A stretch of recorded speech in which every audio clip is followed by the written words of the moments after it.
friends, welcome to our channel. இன்னைக்கு நம்ம vlogல breakfast and lunch menu என்னன்னு பார்க்கலாம்.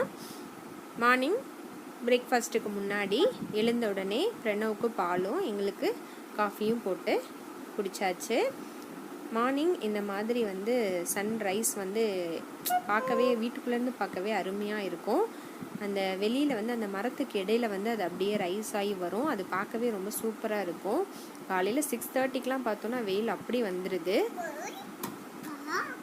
எங்களுக்கு காஃபியும் பிரணவுக்கு பாலும் ரெடி ஆகிடுச்சு. தென் குடிச்சிட்டு வாஷிங் மிஷினில் ட்ரெஸ் எல்லாம் போட்டு விட்டுட்டு பிரேக்ஃபாஸ்ட் செய்ய ரெடி பண்ணியாச்சு. இன்றைக்கி வந்துட்டு ரவா கிச்சடி பண்ண போகிறேன். அதுக்கு இந்த மாதிரி கேரட்டும் பீன்ஸும் சின்ன சின்னதாக கட் பண்ணி வாஷ் பண்ணி வச்சுருக்கேன். தென் 200 gram Naga Suji double roasted rava எடுத்திருக்கேன். அது வந்து நம்ம இப்போ அகெயின் வந்து ரோஸ்ட் பண்ண தேவையில்லை. அதை வந்து மெஷர் பண்ணி ஒரு பாத்திரத்தில் எடுத்து வச்சாச்சு. அதுக்கு வந்து ஆனியன் அண்ட் க்ரீன் சில்லி வந்து கட் பண்ணி வச்சுருக்கேன். இப்போது மெஷர் பண்ணி வச்சுருக்கேன். இப்போது 1 கப் ரவை எடுத்தோம் அப்படின்னா 2 கப்ஸ் வந்து வாட்டர் ஆட் பண்ணணும். இப்போது ஸ்டவ் ஆன் பண்ணி பேன் அடுப்பில் வச்சுட்டேன். ஆயில் போட்டிருக்கேன். ஆயில் நல்லா ஹீட்டான உடனே கடுகு கொஞ்சம் போட்டாச்சு. கடுகு நல்லா பொரிஞ்சு வந்துடட்டும். தென் கொஞ்சம் கருவேப்பிலையும் அந்த onion and green chilli cut பண்ணி வச்சுருந்தோம்ல அதையும் ஆட் பண்ணியாச்சு. நான் வாட்டர் வந்து தனியாக நான் 1.5 கப் வந்து ரவா போட்டிருக்கேன். ஸோ அதனால் 3 கப்ஸ் வந்து வாட்டர் வந்து ஹீட் பண்ணிகிட்ருக்கேன். இப்போது அந்த வெஜிடபிள்ஸையும் போட்டு நல்லா இந்த மாதிரி ஃப்ரை பண்ணிக்கலாம். அட்லீஸ்ட் 7 to 8 மினிட்ஸ் வரைக்கும் இந்த மாதிரி நல்லா ஃப்ரை பண்ணிவிட்டு அந்த ஹாட் வாட்டர் வந்து நல்லா கொதிச்சு வரட்டும். வந்தோடனே ஆஃப் பண்ணிடலாம். நம்ம ஒரு டிஃப்ரெண்ட்டான மெத்தட். பொதுவாக வந்து எல்லாருமே மோஸ்ட்லி வாட்டர் வந்து ஆட் பண்ணிவிட்டு வாட்டர் கொதிச்சதுக்கப்புறம் அப்படியே வந்து உள்ளே போட்டு ரவாவை வந்து அதை மிக்ஸ் பண்ணுவாங்க. இது கொஞ்சம் டிஃப்ரெண்ட்டாக தான் இருக்கும். பாருங்கள், இந்த மெத்தடில் ஒரு டைம் நீங்கள் ட்ரை பண்ணி பாருங்கள், நல்லாயிருக்கும். பாருங்கள், 1.5 கப் வந்து ரவா ஆட் பண்ணுறேன். அந்த வெஜிடபிளோட ரவை ஆட் பண்ணி அதை கொஞ்சம் இப்படி நம்ம ஃப்ரை பண்ணி அப்புறமா வந்து வாட்டர் ஆட் பண்ண போகிறோம். எகெயின் ஒரு 1/2 கப்பு எல்லாத்தையும் நல்லா கிளறிக்கலாம்.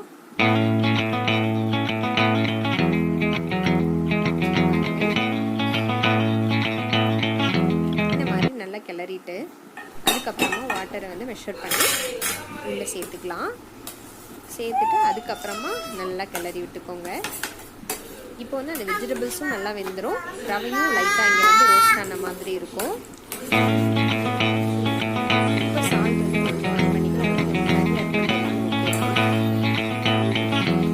நல்லா கிளறி விட்டுட்டு எடுத்துட்டோன்னா டேஸ்டான ரவா கிச்சடி ரெடி ஆகிடும். அதுக்கு கோகனட் சட்னி அருமையான காம்போவாக இருக்கும். ஸோ நீங்களும் ட்ரை பண்ணி பாருங்கள். பிரேக்ஃபாஸ்ட்டும் முடிச்சிச்சு. பிரணாவும் வந்து குளிக்க வச்சுட்டு தூங்க வச்சாச்சு. வந்து பச்சை பயிர் வந்து இந்த மாதிரி முளைக்கட்டி வச்சு அப்பப்போ சாப்பிட்ற பழக்கம் வந்து எனக்கு இருக்குது. நீங்களும் இதெல்லாம் வந்து ஃபாலோ பண்ணுங்கள். ஹெல்த்துக்கு ரொம்ப நல்லது, எல்லாருக்கும் தெரிஞ்சது தான். இப்போது அதுவும் சாப்பிட்டாச்சு. தென் இன்றைக்கி லஞ்சுக்கு வந்துட்டு உருண்டை குழம்பு ரெசிபி பண்ணலான்னு சொல்லிவிட்டு அதுக்கு வந்து நான் வந்து பருப்பு ஊற போடுறேன்.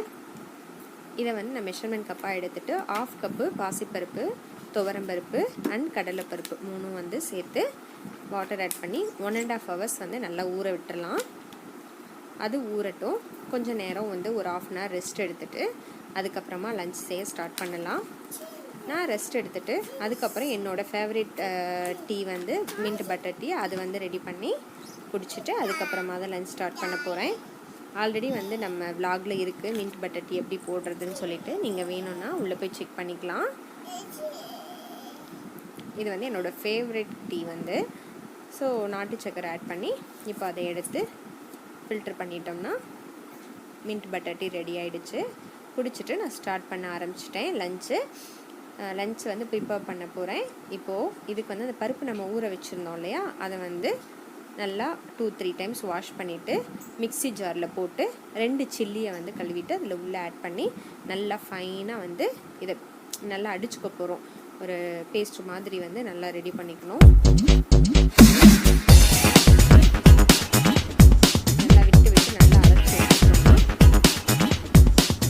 தனியாக ஒரு பிளேட்டில் வச்சுக்கலாங்க. இப்போது ஸ்டவ் ஆன் பண்ணி பேன் அடுப்பில் வச்சாச்சு. இது கூட கொஞ்சம் சீரகம், ஒரு 1/2 டேபிள் ஸ்பூன் வந்து சோம்பு போட்டிருக்கேன். கொஞ்சம் ஆனியன் சின்ன வெங்காயம் வந்து இந்த மாதிரி கட் பண்ணி வச்சுருக்கேன்.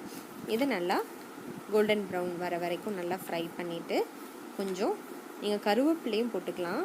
நான் வந்து கொஞ்சம் முருங்கைத்தலையே எனக்கு கிடச்சிது. ஸோ அதனால் முருங்கைக்கீரை சும்மா ஒரு கொஞ்சோன்னு ஒரு கையளவு அதை மட்டும் எடுத்துக்கிட்டேன். கொஞ்சம் வந்து பெருங்காய பவுடர் ஆட் பண்ணியிருக்கோம். அதை நல்லா கிளறி விட்டுட்டு இங்கே நம்ம பருப்பு வந்து அடித்து வச்சுருக்கோம் இல்லையா, அதை வந்து இப்போ உள்ளே போட்டு நல்லா ஒரு மிக்ஸ் ஆகிற மாதிரி அந்த ஆனியனோட மிக்ஸ் ஆகிற மாதிரி பண்ணிவிட்டு எடுத்து வச்சுக்கலாம் தனியாக. அது ஆறட்டும். தென் குழம்பு வந்து இப்போ தாளித்து விட போகிறோம்.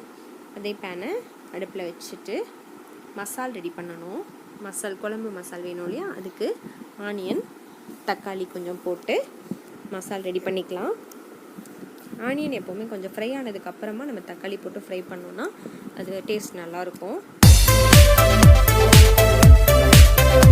இந்த மாதிரி நல்லா ஃப்ரை ஆனதுக்கப்புறம் இதை வந்து தனியாக நான் 2-3 சில்லு வந்து தேங்காயும் ஆட் பண்ணியிருக்கேன். நீங்கள் தேங்காய் துருவி போடுறதுனால போட்டுக்கலாம், அதுவும் டேஸ்ட்டாக தான் இருக்கும். இந்த மாதிரி நல்லா கிளறிட்டு இப்போ இதை மிக்ஸி ஜாருக்கு வந்து எக்ஸ்சேஞ்ச் பண்ணிக்கலாம்.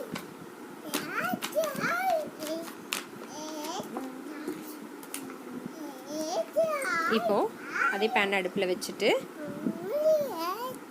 குழம்பு தாளித்து விடணும். பாருங்கள், ஆயில் போட்டாச்சு. ஆயில் நல்லா ஹீட் ஆன உடனே கொஞ்சம் கடுகு உளுந்தம் பருப்பு போட்டிருக்கேன். அது நல்லா பொரிஞ்சு வந்துடட்டும். அதுக்கப்புறமா கருவேப்பிலை, அதுக்கப்புறம் சின்ன வெங்காயம் கொஞ்சம் உள்ளே போட்டு நல்லா கிளறி விட்டுக்கலாம். நம்ம அந்த மசாலா ப்ரிப்பேர் பண்ணுறோம்ல, அதில் வந்து குழம்பு மிளகாத்தூளும் கொஞ்சம் ரெட் சில்லி பவுடரும் சேர்த்து அரைச்சி அதோட நான் ஆட் பண்ணிட்டேன். அது கூட கொஞ்சம் சால்ட் ஆட் பண்ணிக்கோங்க. நான் பால்ஸ் வந்து இந்த மாதிரி அந்த மாவு இருந்துச்சு இல்லையா, அந்த பால்ஸ் வந்து உருட்டி எடுத்து வச்சுட்டேன் தனியாக.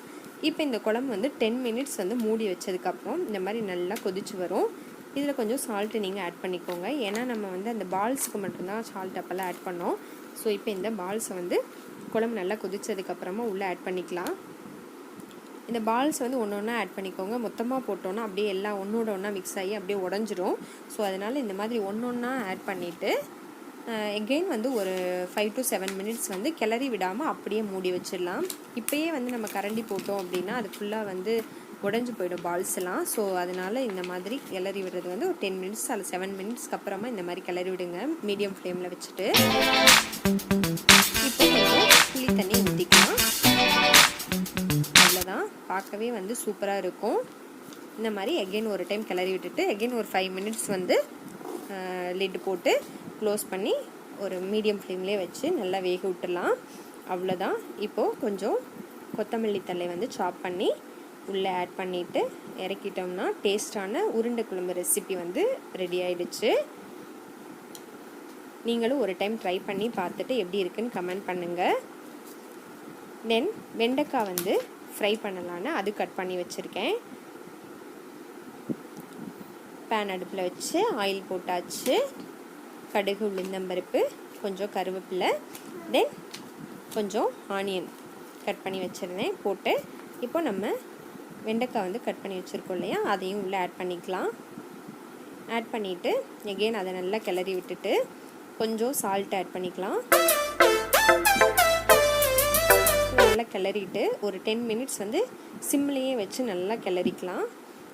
அதுக்கப்புறமா ரெட் சில்லி பவுடர் ஆட் பண்ணி இறக்கிட்டோம்னா டேஸ்டான வெண்டைக்காய் பொரியல் வந்து ரெடி ஆகிடும். நீங்களும் இந்த லஞ்ச் மெனுலாம் ட்ரை பண்ணி பார்த்துட்டு எப்படி இருக்குன்னு கமெண்ட் பண்ணுங்கள். இந்த விலாக் இன்றைக்கி இதோட முடியுது. இந்த வீடியோ கண்டிப்பாக உங்களுக்கு ரொம்ப பிடிச்சிருக்கும்னு நினைக்கிறேன்.